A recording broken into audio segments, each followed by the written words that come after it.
नमस्ते और आज की इस खास चर्चा में सबका स्वागत है।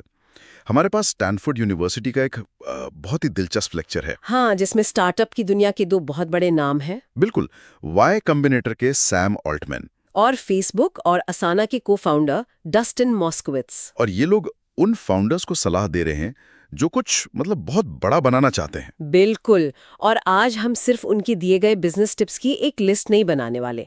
हमारा मकसद कुछ और है। हम ये समझने की कोशिश करेंगे कि एक सफल स्टार्टअप के पीछे की असली कीमत क्या है। क्या ये सिर्फ एक स्मार्ट फॉर्मूला है जिसे कोई भी फॉलो कर सकता है, या फिर ये एक तरह का जुनून है, एक पागलपन जो कुछ ही लोगों में होता है। सही कहा। हम कैसे करें के साथ साथ उस गहरे सवाल क्यों करें की भी पड़ताल करेंगे। हाँ, तो फिर शुरू कहां से करें? सैम ऑल्टमैन के फ्रेमवर्क से करते हैं। ठीक है। वो कहते हैं कि एक बड़ी कंपनी बनाने के लिए 4 चीजें चाहिए। एक बेहतरीन आइडिया, एक शानदार प्रोडक्ट, एक जबरदस्त टीम और लाजवाब एग्जीक्यूशन। सुनने में तो ये काफी सीधा लगता है। हाँ, लगता है, लेकिन इसमें एक ट्विस्ट है। वो एक मजेदार फॉर्मूला भी देते हैं। हाँ, वो वाला सफलता बराबर है। Idea into product into team into execution into किस्मत। हाँ, और किस्मत 0 से 10,000 के बीच कुछ भी हो सकती है। मतलब अगर किस्मत 0 हुई तो बाकी सब कुछ बेहतरीन होने पर भी नतीजा 0। सारी मेहनत पर पानी फिर सकता है। लेकिन जैसा कि वो कहते हैं, हम किस्मत को तो कंट्रोल नहीं कर सकते, पर बाकी 4 चीजों को कर सकते हैं। हाँ, तो आइडिया से शुरू करते हैं। ठीक है।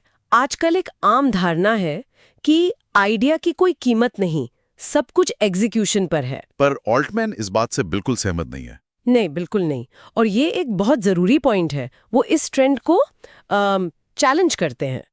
उनका कहना है कि एक बुरा आइडिया आखिर में बुरा ही रहता है, आप उस पर कितनी भी मेहनत कर लें। अच्छा। हाँ, ज्यादातर बड़ी कंपनियां जैसे गूगल या फेसबुक एक बेहतरीन आइडिया से ही शुरू हुई, न कि किसी अचानक बदलाव या जिसे स्टार्टअप की दुनिया में पिवट कहते हैं उससे। मतलब एक मजबूत नींव पहले से थी। बिल्कुल।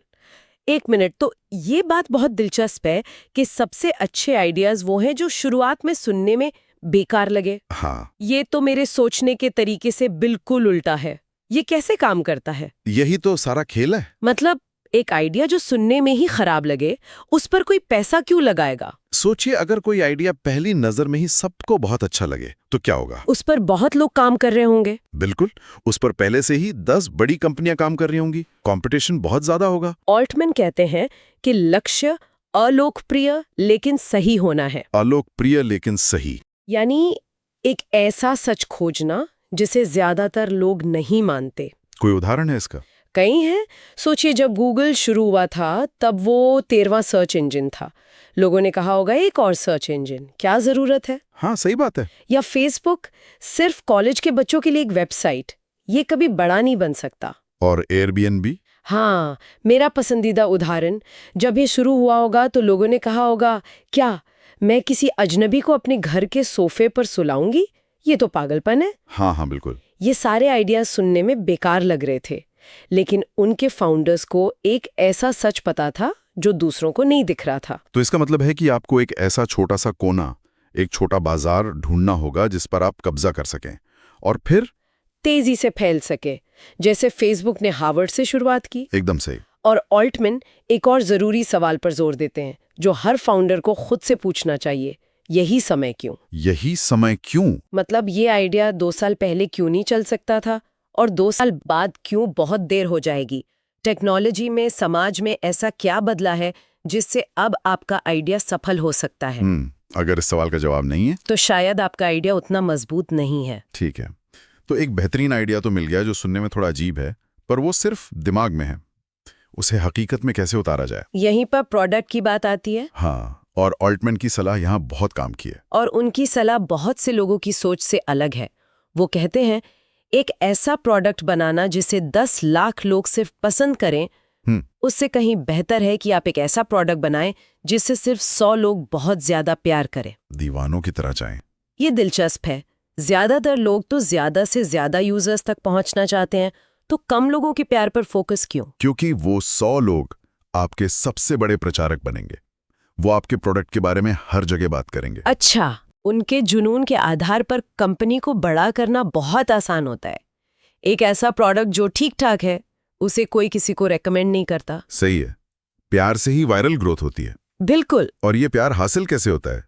सिर्फ अच्छी फीचर्स बनाने से तो नहीं होता होगा। नहीं, ये जुनून से होता है। ऑल्टमन बताते हैं कि सबसे सफल फाउंडर्स को सचमुच शारीरिक दर्द होता है जब उनका प्रोडक्ट खराब काम करता है। शारीरिक दर्द? हाँ, या कोई यूजर परेशान होता है।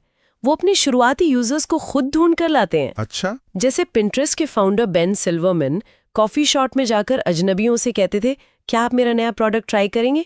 वो फीडबैक के लिए भूखे रहते हैं।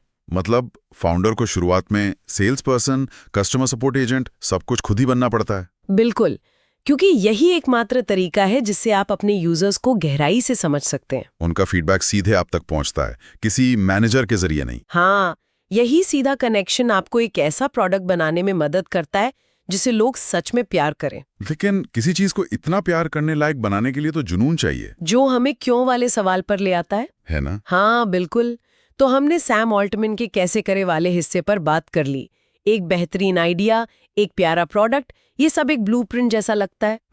लेकिन इसे बनाने में जो मेहनत और तनाव लगता है, क्या वो इसके लायक है? और यहीं पर डस्टिन मॉस्कोविच की बातें बहुत जरूरी हो जाती हैं। हाँ, वो एंटरप्रेन्योरशिप से जुड़े ग्लैमरस मिथकों को तोड़ते हैं। और वो इसे तोड़ने के लिए सबसे सही इंसान है। फेसबुक के को-फाउंडर होने के नाते उन्होंने ये सब बहुत करीब से देखा है। उनकी पहली चेतावनी क्या है? पहली और सबसे बड़ी चेतावनी, ये उतना ग्लैमरस नहीं है जितना फिल्मों में दिखाया जाता है। द सोशल नेटवर्क जैसी फिल्में देखकर लोगों को लगता है कि ये पार्टियों और जीनियस मोमेंट से भरी दुनिया है। लेकिन असलियत कुछ और है, बहुत अलग। मॉस्कोविट्स कहते हैं कि ये एक बहुत ही तनावपूर्ण, अकेला और थका देने वाला काम है। फाउंडर डिप्रेशन एक असली और गंभीर समस्या है। आप पर अपने कर्मचारियों, उनके परिवारों की आजीविका की जिम्मेदारी होती है। सही बात। आप हमेशा ऑन कॉल रहते हैं, चाहे रात के 3 बजे हों या आप छुट्टी पर हों। कंपनी की हर समस्या आखिर में आपकी समस्या होती है। हाँ। और वो दो और गलतफहमियों की बात करते हैं कि आप अपने बॉस खुद होते हैं और आपके पास बहुत फ्लेक्सिबिलिटी होती है। हाँ, जो स्टार्टअप्स शुरू करने के सबसे बड़े आकर्षणों में से एक माने जाते हैं। लेकिन वो कहते हैं कि ये एक भ्रम है। बिल्कुल, आप बॉस नहीं होते, असल में आपके कई बॉस होते हैं। आपके ग्राहक, आपके कर्मचारी, आपके निवेशक, आप हर किसी की जरूरतों को पूरा कर रहे होते हैं। और फ्लेक्सिबिलिटी, वो भी एक धोखा है। आप कंपनी के रोल मॉडल होते हैं।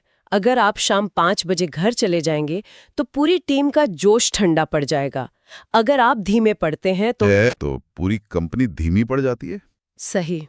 ये सुनना थोड़ा हतोत्साहित करने वाला है। हाँ। मतलब ग्लैमर नहीं, आजादी नहीं, सिर्फ तनाव और जिम्मेदारी। हाँ। तो फिर लोग ये करते क्यों हैं? जरूर पैसे और दुनिया पर प्रभाव डालने के लिए करते होंगे। और यहीं पर मॉस्कोविट्स सबसे बड़ा सवाल उठाते हैं। वो कहते हैं कि अगर आपका मकसद सिर्फ अमीर बनना या दुनिया पर प्रभाव डालना है तो एक कंपनी शुरू करना शायद सबसे अच्छा या सबसे सीधा रास्ता नहीं है। एक मिनट, ये बात कुछ हजम नहीं हुई। क्या ये कहना उस इंसान के लिए आसान नहीं है जो फेसबुक का को-फाउंडर और एक अरबपति है? आपका सवाल बिल्कुल जायज है और मॉस्कोविट्स इसका जवाब आंकड़ों से देते हैं। अच्छा। वो ये नहीं कह रहे कि पैसा कमाना गलत है। वो कह रहे हैं कि फाउंडर बनना अमीर बनने का सबसे जोखिम भरा तरीका है। ज्यादातर स्टार्टअप फेल हो जाते हैं। ये तो सच है। वो कहते हैं कि अगर आप गूगल या फेसबुक जैसी किसी सफल कंपनी के शुरुआती 100 कर्मचारियों में से एक होते तो भी आप करोड़ों कमा सकते थे, वो भी बहुत कम जोखिम के साथ। मतलब आर्थिक नतीजा शायद एक औसत सफल फाउंडर से बेहतर होता? हाँ, शायद। और प्रभाव वाली बात का क्या? अपनी कंपनी बनाकर तो आप जितना चाहें उतना बड़ा प्रभाव डाल सकते हैं। हाँ, लेकिन मॉस्कोविट्स यहाँ भी एक अलग नजरिया पेश करती हैं। वो कहती हैं कि एक बड़ी स्थापित कंपनी के अंदर काम करके भी आप बहुत बड़ा प्रभाव डाल सकते हैं। जैसे? सोचिए, जिस इंसान ने गूगल मैप्स बनाया या फेसबुक का लाइक बटन बनाया, उसने तो अरबों लोगों की जिंदगी पर असर डाला। बिल्कुल। ये किसी भी छोटे स्टार्टअप के फाउंडर के प्रभाव से कहीं ज्यादा हो सकता है। तो अगर ये ग्लैमर, ताकत, पैसे या प्रभाव की गारंटी के लिए नहीं है तो कोई आखिर स्टार्टअप क्यों शुरू करें? ये तो पागलपन लगता है। सही। और यहीं पर मॉस्कोविट्स असली वजह बताती हैं। जो क्या है? उनकी वजह बहुत गहरी है। उनका मुख्य सिद्धांत है, आप इसे किए बिना रह ही नहीं सकते। आप इसे किए बिना रह नहीं सकते, इसका क्या मतलब है? इसके 2 मतलब हैं। पहला, आपके अंदर उस आइडिया को लेकर इतना गहरा जुनून है, आप उस समस्या से इतने ज्यादा परेशान हैं कि आप खुद को उसे बनाने से रोक नहीं सकते। मतलब ये कोई विकल्प नहीं है, एक मजबूरी है। हाँ, यही जुनून आपको उन अनगिनत रातों में जगाए रखता है जब सब कुछ गलत हो रहा होता है। यही जुनून आपको दूसरों को अपनी टीम में शामिल होने के लिए प्रेरित करने की ताकत देता है। और दूसरा मतलब? दूसरा मतलब है दुनिया को इसकी जरूरत है। मतलब आप ये मानते हैं कि ये आइडिया इतना महत्वपूर्ण है कि अगर आपने इसे नहीं बनाया तो दुनिया का नुकसान होगा। आप ये महसूस करती हैं कि आप ही वो इंसान हैं जो इस आइडिया को दुनिया के सामने ला सकता है। जैसे वो असाना का उदाहरण देते हैं। हाँ, वो कहते हैं कि उन्हें ऐसा महसूस हो रहा था जैसे ये आइडिया उनके सीने से बाहर निकलना चाहता है। ये एक बोझ की तरह था जिसे उन्हें दुनिया को देना ही था। ये बहुत शक्तिशाली विचार है। तो ये एक करियर चॉइस नहीं बल्कि एक कॉलिंग जैसी चीज है। बिल्कुल, ये मैं कंपनी बनाना चाहती हूँ से अलग है। ये है मुझे ये प्रोडक्ट बनाना ही है और इसके लिए कंपनी बनाना सबसे अच्छा तरीका है। फोकस प्रोडक्ट और मिशन पर है, कंपनी बनाने पर नहीं। हाँ, तो हमने आज एक पूरा सफर तय किया। हमने सैम ऑल्टमैन के व्यवहारिक कदमों से शुरुआत की। एक ऐसा आइडिया ढूंढो जो अलोकप्रिय पर सही हो, और एक ऐसा प्रोडक्ट बनाओ जिसे कुछ लोग दीवानों की तरह चाहें। हाँ, फिर हम डस्टिन मॉस्कोविच के साथ और गहराई में गए, जहां हमने स्टार्टअप की दुनिया के ग्लैमरस मिथकों को तोड़कर असली प्रेरणा को खोजा, जो जुनून और एक तरह की मजबूरी से आती है। और ये दोनों हिस्से एक दूसरे से बहुत खूबसूरती से जुड़ते हैं। हाँ, ऑल्टमैन का मिशन ओरिएंटेड कंपनी बनाने का आइडिया मॉस्कोविच के आप इसे किए बिना रह नहीं सकते वाले जुनून का ही व्यावहारिक रूप है। मतलब अगर आपके पास मॉस्कोविच वाला क्यों नहीं है, तो आप ऑल्टमैन वाला कैसे कभी पूरा नहीं कर पाएंगे। वो सच्चा मिशन ही आपको वो कभी ना खत्म होने वाली ऊर्जा देता है जिससे आप एक ऐसा प्रोडक्ट बना सकें जिससे लोग सच में प्यार करें। ये दिलचस्प है। ऑल्टमैन कहते हैं कि फाउंडर्स को शारीरिक दर्द होता है जब उनका प्रोडक्ट खराब होता है, और मॉस्कोविच फाउंडर डिप्रेशन की बात करते हैं। ऐसा लगता है कि ये एक ही सिक्के के दो पहलू हैं। बहुत अच्छा कनेक्शन है। एक प्रोडक्ट से जुड़ा दर्द और दूसरा उस दर्द को सहने की व्यक्तिगत कीमत। सफलता की राह दर्द और जुनून दोनों से होकर गुजरती है। और अब हम अपने सुनने वालों को एक सवाल के साथ छोड़े जाते हैं। इस पूरे लेक्चर में एक छोटे विशेष बाजार यानी एक नीश मार्केट से शुरुआत करने पर बहुत जोर दिया गया है। फेसबुक ने हार्वर्ड से शुरू किया, एयरबीएनबी ने सोफोन से। हाँ, लेकिन आज की एआई और ग्लोबल प्लेटफॉर्म्स की दुनिया में जहां सब कुछ बहुत तेजी से स्केल होता है, क्या छोटी शुरुआत करना अब भी सबसे अच्छी रणनीति है? या आज के सबसे बड़े आइडियाज को पहले दिन से ही बड़ा सोचो या घर जाओ वाले दृष्टिकोण की जरूरत है? ये सोचने वाली बात।